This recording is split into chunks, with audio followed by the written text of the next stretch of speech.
إن الحمد لله نحمده ونستعينه ونستغفره ونعوذ بالله من شرور أنفسنا ومن سيئات أعمالنا من يهده الله فلا مضل له ومن يضلله فلا هادي له وأشهد أن لا إله إلا الله وحده لا شريك له وأشهد أن محمدًا عبده ورسوله أما بعد فإن خير الحديث كتاب الله وخير الهدي هدي محمد صلى الله عليه وسلم وشر الأمور محدثاتها وكل محدثة بدعة وكل بدعة ضلالة وكل ضلالة في النار فأعوذ بالله السميع العليم من الشيطان الرجيم بسم الله الرحمن الرحيم قاف والقرآن المجيد بل عجبوا أن جاءهم منذر منهم فقال الكافرون هذا شيء عجيب أئذا متنا وكنا ترابا ذلك رجع بعيد قد علمنا ما تنقص الأرض منهم وعندنا كتاب حفيظ بل كذبوا بالحق لما جاءهم فهم في أمر مريج يا أيها الذين آمنوا اتقوا الله حق تقاته ولا تموتن إلا وأنتم مسلمون يا أيها الناس اتقوا ربكم الذي خلقكم من نفس واحدة وخلق منها زوجها وبث منهما رجالا كثيرا ونساء واتقوا الله الذي تساءلون به والأرحام إن الله كان عليكم رقيبا يا أيها الذين آمنوا اتقوا الله وقولوا قولا سديدا يصلح لكم أعمالكم ويغفر لكم ذنوبكم ومن يطع الله ورسوله فقد فاز فوزا عظيما ہر طرح کی تعریف اس اللہ رب العالمین کے لیے لائق اور زیبا ہے جو سارے جہان کا اکیلا خالق ہے، مالک ہے، حاکم ہے، رازق ہے۔ درود و سلام نازل ہوں اللہ کے تمام نبیوں پر، خصوصاً آخری نبی حضرت محمد مصطفیٰ صلی اللہ علیہ وسلم پر۔ اللہم صلی علی محمد وعلی آل محمد کما صلیت علی ابراہیم وعلی آل ابراہیم انک حمید مجید۔ اللہم بارک علی محمد وعلی آل محمد کما بارکت علی ابراہیم وعلی آل ابراہیم انک حمید مجید۔ محترم حضرات، اللہ تبارک و تعالیٰ نے ہمیں بے شمار نعمتوں سے نوازا ہے۔ ان نعمتوں کو ہم گننا چاہیں، شمار کرنا چاہیں تو گن نہیں سکتے، شمار نہیں کر سکتے۔ اللہ نے فرمایا وَإِن تَعُدُّوا نِعْمَةَ اللَّهِ لَا تُحْصُوهَا، اگر تم اللہ کی نعمتوں کو گننا چاہو، شمار کرنا چاہو تو گن نہیں سکتے ہو، شمار نہیں کر سکتے ہو۔ اللہ کی بے شمار نعمتوں میں سے ایک عظیم نعمت ہے وقت۔ وقت جو ہے یہ بڑی عظیم نعمت ہے، لیکن اکثر لوگ اس کی قدر نہیں کرتے ہیں۔ وقت دولت، صحت اور طاقت سے بھی زیادہ اہم ہے، کیونکہ انسان کے پاس اگر دولت چلی گئی تو پھر کما سکتا ہے۔ اگر انسان کی صحت بگڑ گئی تو دوا کھا کر کے، علاج کر کے اس کو درست کیا جا سکتا ہے۔ انسان کی طاقت ختم ہو گئی، انسان غذاؤں میں تبدیلی کر کے، ایکسرسائز کر کے اپنی طاقت کو دوبارہ واپس لا سکتا ہے، لیکن جو وقت گزر گیا ہے اس وقت کو دوبارہ نہیں لایا جا سکتا۔ اللہ تبارک و تعالیٰ نے اسی لیے وقت کی اہمیت کو بیان کرتے ہوئے قرآن مجید میں کئی مقامات پر وقت کی قسم کھائی، جیسے اللہ نے فرمایا والفجر، قسم ہے فجر کی، جو فجر کی نماز ہم پڑھتے ہیں اس وقت کی۔ اسی طرح اللہ نے فرمایا والعصر، قسم ہے عصر کی۔ اللہ نے فرمایا واللیل اذا یغشا، قسم ہے رات کی جب وہ چاروں طرف اندھیرا کر دے۔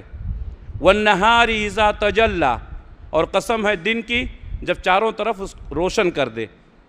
تو اللہ تعالیٰ نے مختلف اوقات کی قسم والضحیٰ، قسم ہے چاشت کے وقت کی۔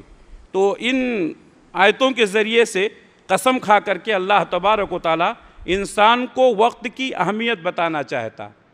وقت کی دو اہم خصوصیات ہیں۔ وقت بہت تیزی کے ساتھ گزرتا ہے، گھنٹہ دن میں بدل جاتا ہے، دن ہفتوں میں بدل جاتا ہے، ہفتہ مہینوں میں بدل جاتا ہے، اور مہینہ سال میں بدل جاتا ہے، اور تیزی کے ساتھ یہ سال پر سال گزرتے جاتے ہیں۔ ہماری عمر ختم ہو رہی ہے اور ہم کو اس بات کا احساس نہیں ہے۔ اور بعض غافل، بعض نادان تو ایسے ہیں کہ ہر سال اپنے عمر کے 1 سال کے خاتمے پر جشن مناتے ہیں، جس کو میلاد کہتے ہیں یا برتھ ڈے کہتے ہیں۔ ہماری زندگی کا 1 سال اور گزر گیا اور ہم خوشی منا رہے ہیں، تو یہ ہماری بیوقوفی ہے، یہ ہماری کم عقلی ہے۔ ہر انسان کا وقت بڑی تیزی کے ساتھ گزر رہا ہے، لیکن اس کو احساس نہیں ہے۔ ہماری زندگی ختم ہو رہی ہے، ہمیں اس کا احساس نہیں ہے۔ وقت کو ختم ہونے کے لیے لوگوں نے 2 مثالیں دی۔ ایک مثال تو یہ ہے الوقت کالسیف، وقت تلوار کی طرح ہے۔ ان لم تقتلوہ یقتلوک، اگر تم اس کو قتل نہیں کرو گے تو وہ تم کو قتل کر دے گا، یعنی وقت تم کو نقصان پہنچائے گا، وقت تم کو خسارے میں ڈال دے گا۔ وہ وقت جو ہمارا گزر گیا ہے، ہم نے اچھا کام کیا، اس کو استعمال میں لائے تو ہمارے لیے فائدہ ہے، اور ہم نے وقت کو یوں ہی ضائع کر دیا تو اس تلوار کی طرح سے ہے جو تم کو کاٹ دے گا، یعنی تم کو خسارے میں اور گھاٹے میں مبتلا کر دے گا۔ اور دوسری مثال یہ دی گئی ہے کہ وقت برف کی طرح ہے۔ جس طریقے سے برف کا کاروبار کرنے والا وقت پر اگر برف کو نہیں بیچا تو وہ برف پگھل جائے گا، پانی بن جائے گا، نہ وہ خود فائدہ اٹھا سکے گا اور نہ دوسروں کو فائدہ پہنچا سکے گا۔ تو اس طریقے سے وقت جو ہے بہت اہم ہے، ہمیں اس کی قدر کرنی چاہیے۔ وقت سونا، چاندی، درہم و دینار سے بھی زیادہ قیمتی ہے۔ آدمی کا سونا گم ہو گیا پھر خرید سکتا ہے، آدمی کے پاس روپے پیسے ختم ہو گئے پھر کما سکتا ہے، لیکن گزرا ہوا وقت دوبارہ واپس نہیں لا سکتا۔ اسی لیے کہا جاتا ہے جب انسان بڑھاپے میں پہنچتا ہے تو اپنی جوانی کو یاد کرتا ہے اور افسوس کرتا ہے، تمنا کرتا ہے لیت الشباب یعود، کاش جوانی لوٹ آتی، لیکن جوانی لوٹ کر نہیں آئے گی۔ ہمارے جو گزرے ہوئے وقت ہیں، ہم لاکھ کوشش کر لیں، اپنے گزرے ہوئے وقت کو ہم دوبارہ نہیں لا سکتے ہیں۔ اس لیے ہمیں وقت پر وقت کی قدر کرنی چاہیے۔ مختلف عبادتیں جو ہم انجام دیتے ہیں، نماز، روزہ، حج، یہ ہم کو وقت کی اہمیت بتاتے ہیں۔ فجر کے وقت میں فجر کی نماز پڑھنا، ظہر کے وقت میں ظہر کی نماز پڑھنا، عصر کے وقت میں عصر کی نماز پڑھنا، مغرب اور عشاء کے وقت میں مغرب اور عشاء کی نماز پڑھنا، یہ ہمیں اس بات کی تعلیم دیتا ہے کہ آدمی کا وہ کام جو وقت پر کیا جائے وہ اہم ہوتا ہے۔ اللہ نے فرمایا ان الصلاۃ کانت علی المؤمنین کتابا موقوتا، نماز مومنوں پر وقت کی پابندی کے ساتھ فرض ہے۔ اللہ تعالی ہمیں بتاتا ہے کہ فجر سے پہلے اٹھو، اس وقت کی قدر کرو۔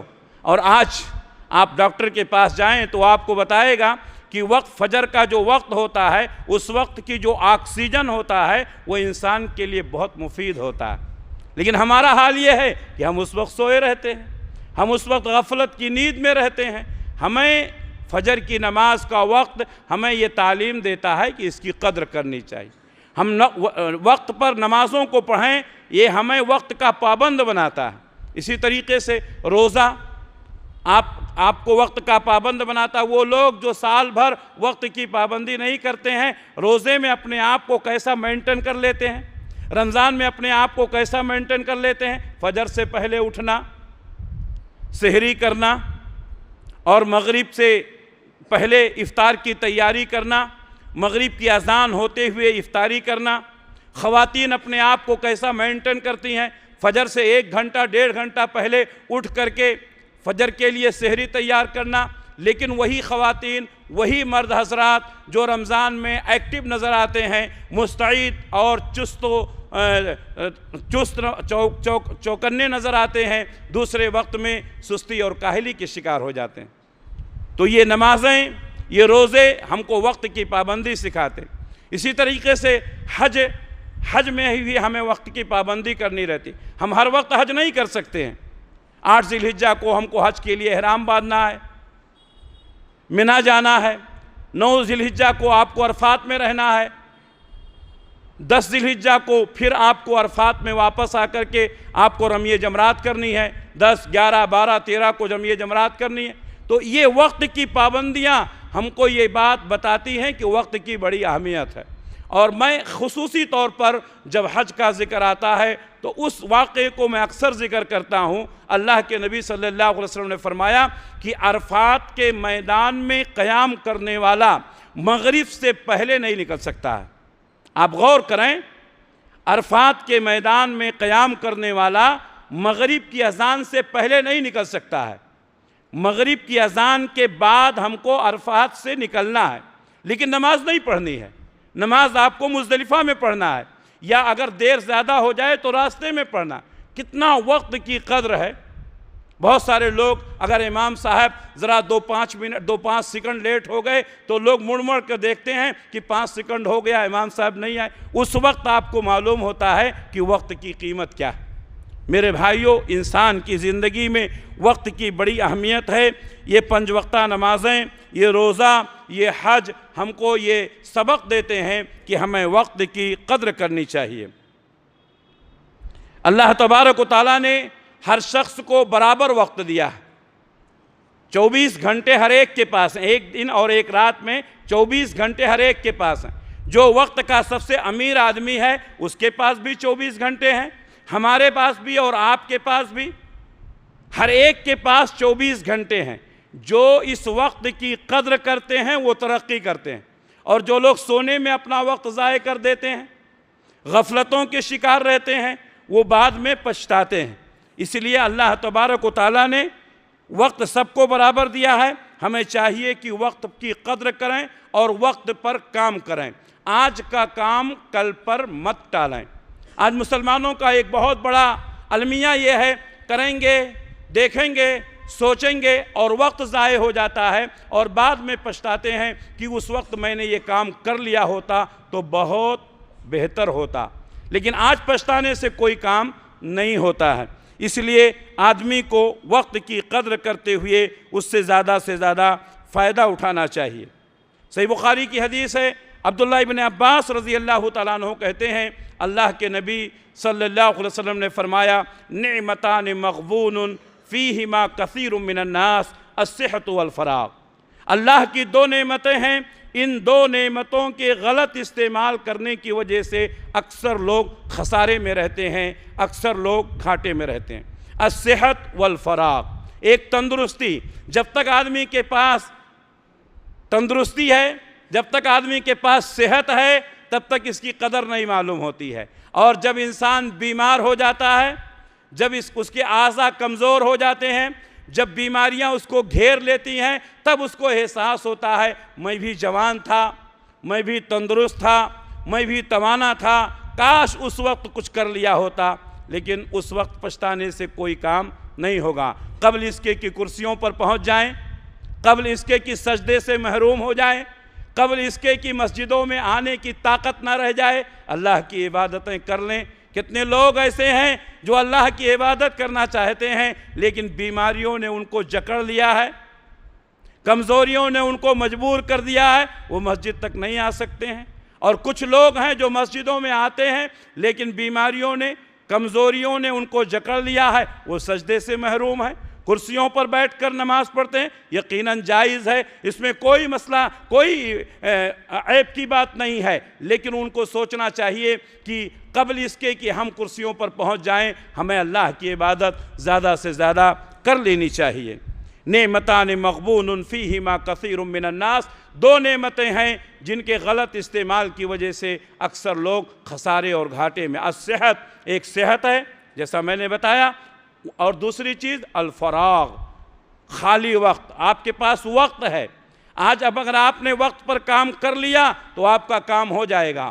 وقت نکلنے کے بعد آپ کو پچھتانا پڑے گا۔ آپ گزرا ہوا وقت نہیں لا سکیں گے، آپ گزرا ہوا وقت نہیں لا سکیں گے۔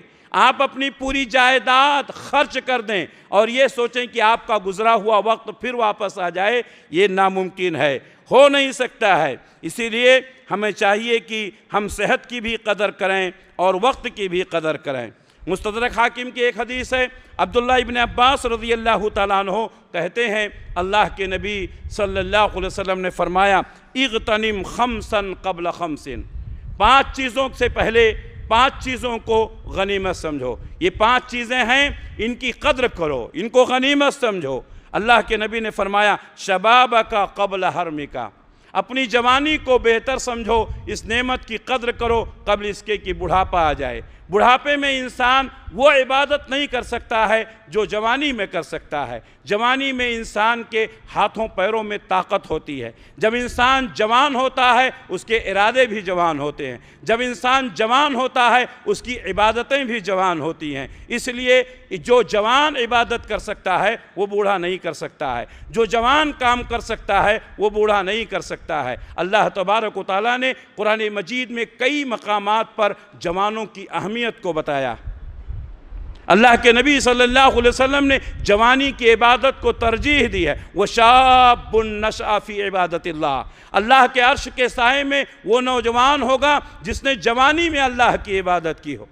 تو جوانی کی عبادت اللہ کو بہت پسند ہے، لیکن آج ہمارے نوجوان مسجدوں سے دور، تعلیم گاہوں سے دور، بہت سارے نوجوان بیکار کے مشغولیات میں اپنا وقت ضائع کرتے ہیں۔ یہ جوانی اللہ کی بہت بڑی نعمت ہے، اس کی قدر کرو۔ اللہ کے نبی نے فرمایا شبابک قبل حرمک، بڑھاپا آنے سے پہلے جوانی کی قدر کرو۔ وصحتک قبل سقمک، بیماری آنے سے پہلے صحت کی قدر کرو۔ اللہ نے آج ہم کو قوت اور طاقت دی، کتنے لوگ ایسے ہیں جو بیماریوں میں کوئی کینسر کا مریض ہے، کوئی شوگر کا مریض ہے، کوئی ہارٹ کا مریض ہے۔ مختلف قسم کی بیماریوں نے لوگوں کو جکڑ لیا ہے اور بیماریاں بڑھتی جا رہی ہیں۔ قبل اس کے کہ بیماریاں ہم کو بھی پکڑ لیں، جکڑ لیں، ہمیں اس نعمت کی قدر کرنی چاہیے، صحت کی قدر کرنی چاہیے۔ وَغِنَاءَكَ قَبْلَ فَقْرِكَ، اور مالداری کو فقیری سے پہلے۔ آج اللہ نے ہمیں دیا ہے، ہم اللہ کے راستے میں خرچ کر لیں، ہم اللہ کے راستے میں اللہ کے غریبوں کی مدد کر دیں قبل اس کے کہ ہم فقیری میں مبتلا ہو جائیں، قبل اس کے کہ محتاج ہو جائیں اور اس وقت ہمارے پاس کچھ نہ ہو۔ بہت سارے لوگ ہیں جو کرنا چاہتے ہیں، جب وہ زندگی کے آخری ایام میں آخری پڑاؤ پر ہوتے ہیں، جب موت کو اپنی نگاہوں کے سامنے دیکھتے ہیں تو سوچتے ہیں میں نے بہت کمایا، میں نے بہت بنایا، لیکن کس کے لیے بنایا؟ اپنی اولاد کے لیے۔ ہم نے بلڈنگیں بنائیں، ہم نے حویلیاں بنائیں، ہم نے کمپنی اور کارخانے بنائے، لیکن اپنے لیے ہم نے کیا کیا؟ اس وقت اس کو احساس ہوتا ہے جب وہ موت کو اپنی نگاہوں کے سامنے دیکھتا ہے۔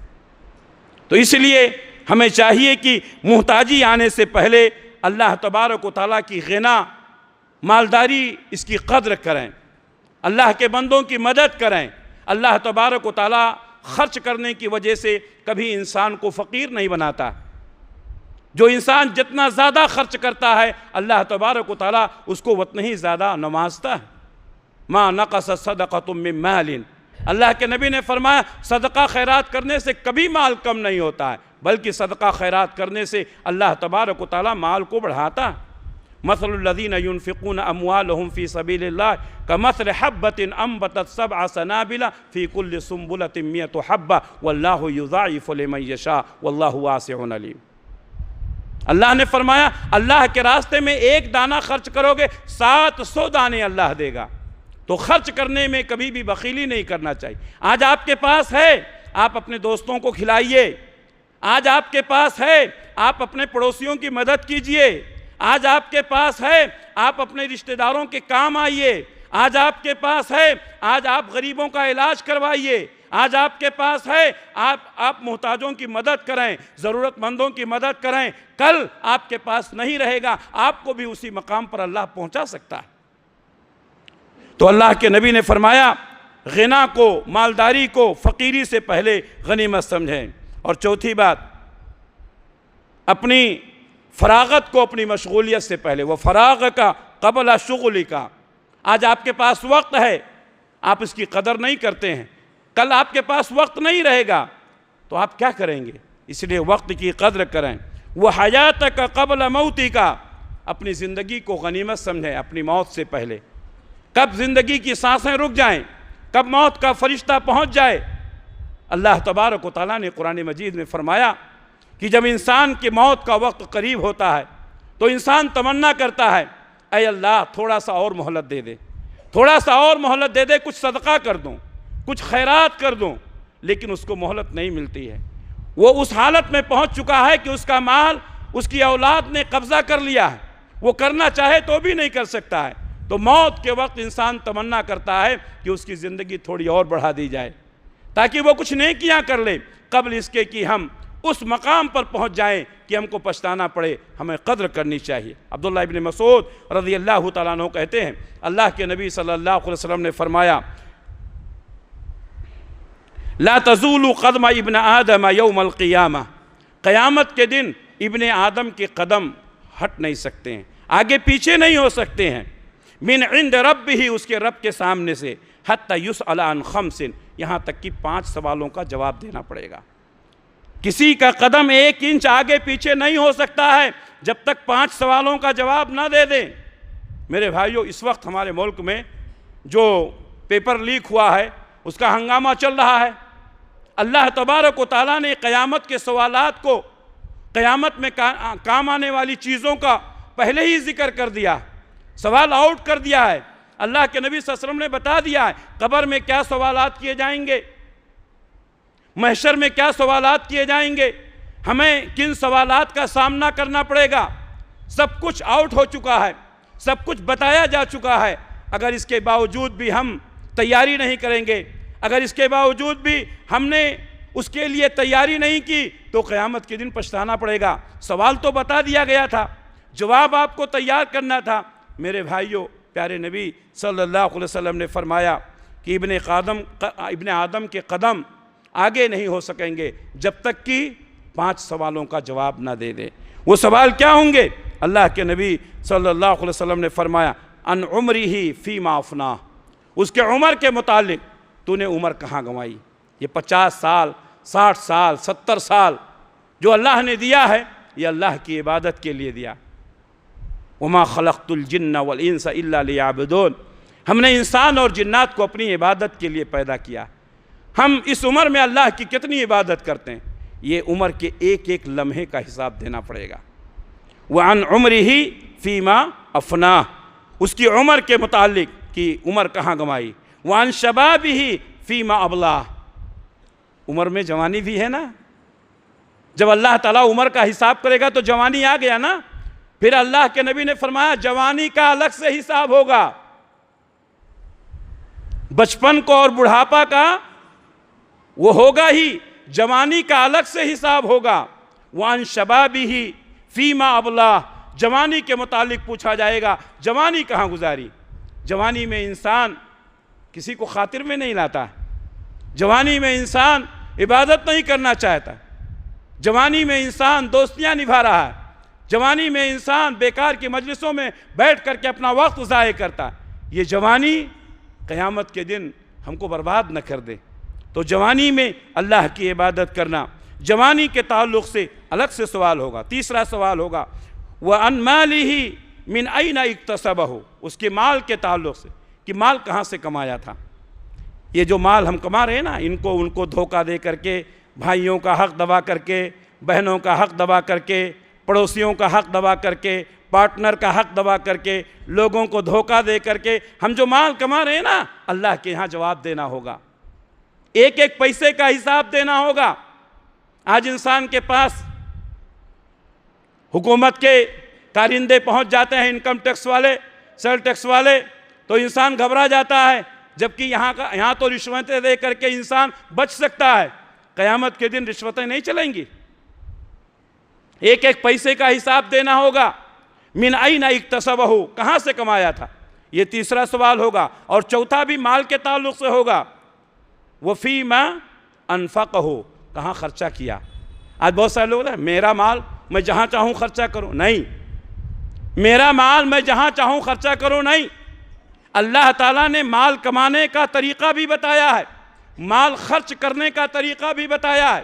نبی نے مال کمانے کا طریقہ بھی بتایا، خرچ کرنے کا طریقہ بھی بتایا۔ ہم اپنی مرضی کے مطابق نہ مال کما سکتے ہیں اور نہ خرچ کر سکتے ہیں۔ ہم مسلمان ہیں، ہم کتاب و سنت کے پابند ہیں، ہم اسی طریقے سے مال حاصل کریں گے جو شریعت میں جائز اور حلال ہے، ہم ایسی ہی جگہ پر مال خرچ کریں گے جو شریعت میں جائز اور حلال ہے۔ ناجائز حرام طریقے سے مال کما بھی نہیں سکتے ہیں اور ناجائز اور حرام جگہوں پر مال خرچ بھی نہیں کر سکتے ہیں۔ اسی طریقے سے 5واں سوال ہوگا وَمَاذَا عَمِلَ فِي مَا عَلِمَ، تو نے جو سیکھا تھا، تجھے جو علم ملا تھا، اس پر تو نے عمل کتنا کیا؟ اس لیے ہمیں جو علم ہے اس پر عمل کرنا چاہیے۔ انسان زندگی میں اس کو احساس نہیں ہوتا، وہ انسان جب مجبوری میں پہنچتا ہے موت کے وقت، اپنی زندگی کے تمام کارناموں کو یاد کرتا ہے اور کہتا ہے ایک لمحے کے لیے فرصت مل جائے، ایک لمحے کے لیے مل جائے تو کچھ کر لوں۔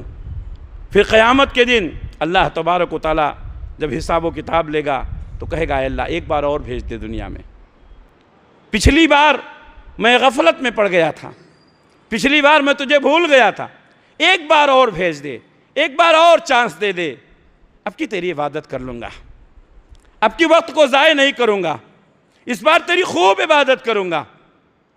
لیکن اس کی تمنا کرنے سے، اس کی آرزو کرنے سے اس کو دوبارہ زندگی نہیں ملے گی۔ قبل اس کے کہ موت کے وقت پچھتانا پڑے، قبل اس کے کہ حساب و کتاب کے وقت پچھتانا پڑے۔ آج وقت ہے، ایک 80 سال کی عمر والا 50 سال اس کے گزر چکے ہیں، 30 سال باقی ہے، کتنا جیے گا کسی کو معلوم نہیں ہے۔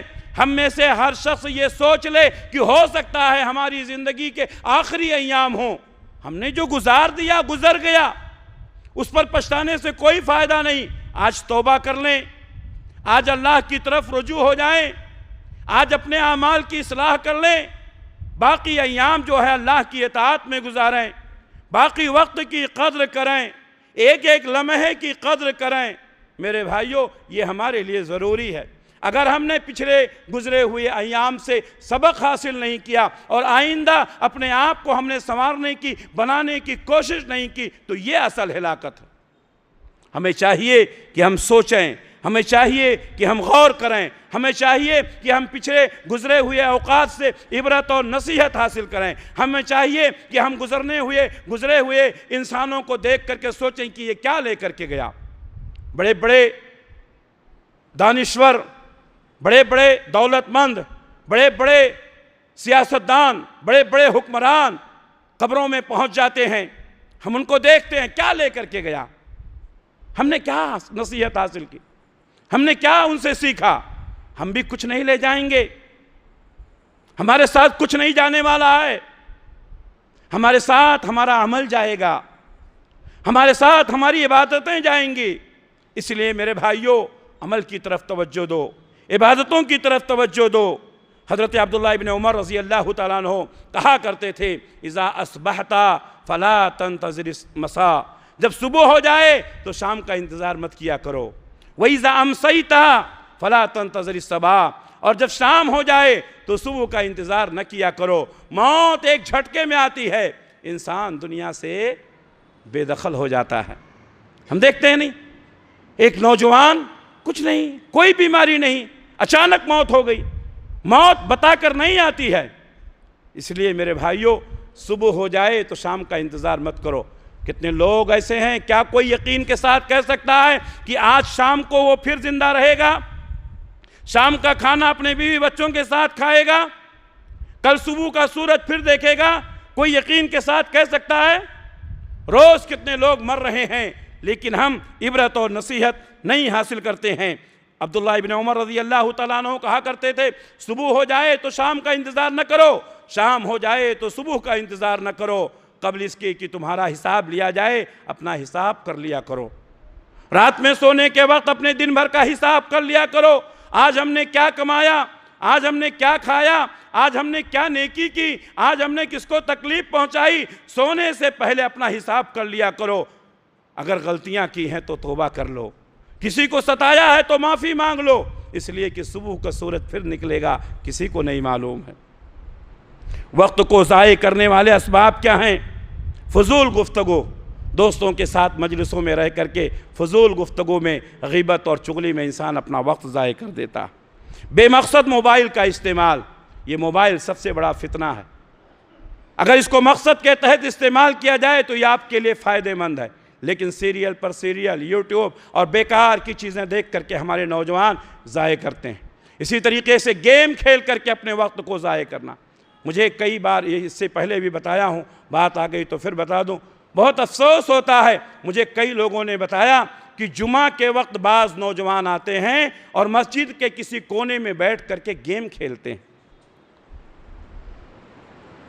ہماری حالت یہ ہے، ہمارے نوجوان اتنا بگڑ گئے کہ ان کو جمعہ کے خطبے کا بھی پاس و لحاظ نہیں، مسجد کے تقدس کو بھی پامال کیا، مسجد کے کونے میں بیٹھ کر گیم کھیل رہے ہیں۔ کئی بار یہ بات بتائی گئی، لیکن بہت سارے بگڑے ہوئے نوجوان اپنا وقت ضائع کر رہے ہیں، اتنا قیمتی وقت ضائع کر رہے ہیں۔ موبائل کا غلط استعمال، گناہوں میں وقت گزارنا، سستی اور کاہلی کا شکار ہو جانا، نمازوں میں غفلت برتنا، یہ ہے وقت کو ضائع کرنا۔ وقت کو آپ استعمال کیسے کریں، وقت کی قدر کیسے کریں؟ وقت کا صحیح استعمال ہے کہ نمازوں کی پابندی کریں، نماز اپنے وقت پر پڑھیں، نماز وقت کی پابندی کے ساتھ فرض ہے، نماز کو ٹالنے کی کوشش نہ کریں، پھر پڑھ لیں گے، پھر دیکھ لیں گے، ظہر کو عصر میں پڑھ لیں گے، مغرب کو عشاء میں پڑھ لیں گے، نہیں۔ اللہ نے فرمایا ان الصلاۃ کانت علی المؤمنین کتابا موقوتا، نماز وقت کی پابندی کے ساتھ فرض ہے، وقت پر نماز پڑھنے کی کوشش کریں، یہ ہے وقت کی قدر۔ اسی طریقے سے روزانہ قرآن مجید کی تلاوت کی عادت ڈالیں۔ بہت سارے لوگ ہیں اپنا وقت ضائع کرتے ہیں، ان کو توفیق نہیں ہوتی ہے کہ قرآن مجید کا ایک صفحہ پڑھ لیں، کم سے کم ایک صفحہ 2 صفحہ روز پڑھیں، قرآن مجید کی تلاوت کی عادت ڈالیں، یہ وقت کا صحیح استعمال۔ علم دین کو حاصل کریں، جہاں بھی علمی مجلسیں ہوتی ہیں وہاں بیٹھیں، جہاں قرآن و حدیث کی بات ہوتی ہے وہاں بیٹھیں۔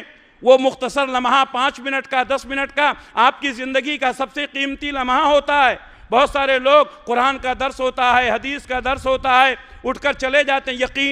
یقیناً اگر آپ کو ضرورت ہے تو جا سکتے ہیں، کوئی حرج نہیں ہے، لیکن بلا ضرورت مجلس سے اٹھ کر چلے جانا، قرآن مجید کا درس نہ سننا، حدیث کا درس نہ سننا، یہ آپ سمجھتے ہیں یہ معمولی غلطی ہے۔ نہیں، آپ نے کتاب و سنت سے بے اعتنائی کی، آپ نے کتاب و سنت سے منہ موڑا، آپ کو کتاب و سنت کا علم ہوا، فائدہ ہوا، ٹھیک ہے۔ اگر کچھ نہیں ہوا تو وہ درس، وہ مجلس جہاں پر کتاب و سنت کی باتیں ہوتی ہیں، اس مجلس میں بیٹھنا بھی آپ کے گناہوں کا کفارہ بن جاتا ہے۔ کیا وہ حدیث آپ کو معلوم نہیں ہے؟ کیا نبی صلی اللہ علیہ وسلم کی وہ حدیث ہم نے نہیں سنی ہے؟ لیکن اس کے باوجود بھی بہت سارے لوگ مسجد سے نکل کر کے مسجد کے باہر دوستوں کے ساتھ بیٹھ کر کے، چائے کے ہوٹلوں میں بیٹھ کر کے گپ سڑاکے کرتے ہیں۔ ہم وقت کی قدر نہیں کرتے ہیں۔ علم دین حاصل کریں، والدین کی خدمت کریں، رشتہ داروں سے ملاقات کریں، رشتہ داروں کے حقوق ادا کریں، موبائل کا کم سے کم استعمال کریں، کم سے کم موبائل کا استعمال کریں، زیادہ وقت اپنے ماں باپ کے ساتھ بیٹھیں، زیادہ وقت اپنے رشتہ داروں کے ساتھ گزاریں۔ میرے بھائیوں، یہ موبائل نے ہمیں اپنوں سے دور کر دیا، اولاد ماں باپ سے دور ہو گئی، ماں باپ اولاد سے دور ہو گئے، شوہر بیوی سے دور ہو گیا، بیوی شوہر سے دور ہو گئی، ایک ہی چھت میں رہتے ہیں، ماں باپ اولاد کی محبت کے لیے ترستے ہیں۔ کہاں کھو گئے ہم؟ اپنے ماں باپ کے پاس وقت گزاریں، ان کے پاس بیٹھیں، ان کے چہرے کو دیکھیں، ان سے بات چیت کریں، ان کی ضرورتوں کو پوری کریں۔ یہ بہتر وقت ہے، یہ بہتر وقت ہے۔ موبائل میں ہوتے ہوئے ایک ہی چھت کے نیچے سب ایک دوسرے سے الگ رہتے ہیں۔ ان بیکار کی چیزوں سے اپنے آپ کو بچائیں، علم دین حاصل کریں، والدین کی خدمت کریں، رشتہ داروں کے حقوق ادا کریں، دعوت و اصلاح کے کاموں میں حصہ لیں۔ جہاں تک ہو سکے آپ دعوت و اصلاح کے کاموں میں حصہ لیں، مشغول رہیں، روزانہ اپنے وقت کا محاسبہ کریں اور سوچیں کہ یہ گھڑیاں جو گزر رہی ہیں یہ بہت قیمتی ہیں۔ غافل تجھے گھڑیال یہ دیتا ہے منادی، غافل تجھے گھڑیال یہ دیتا ہے منادی، گردوں نے گھڑی عمر کی ایک اور گھٹا دی۔ میرے بھائیوں، ایک ایک دن ہماری زندگی کا گزر رہا ہے، اگر ہم نے ابھی ہوش نہیں لیا تو ہمیں بعد میں بہت پچھتانا ہوگا، اور اس وقت پچھتانے سے کوئی کام نہیں ہوگا۔ اللہ سے دعا ہے کہ اللہ رب العالمین ہم تمام لوگوں کو وقت کی قدر کرنے کی توفیق عطا فرمائے۔ اللہ ہم سب کو اپنے وقت کا صحیح استعمال کرنے کی توفیق عطا فرمائے۔ اللہ تبارک و تعالی ہمیں اپنے ماں باپ کے ساتھ وقت گزارنے کی، ان کی خدمت کرنے کی، رشتہ داروں کے حقوق ادا کرنے کی اللہ ہم سب کو توفیق عطا فرمائے۔ اقول قولی ھذا واستغفر اللہ لی ولکم ولسائر المؤمنین من کل ذنب فاستغفروہ انہ ھو الغفور الرحیم۔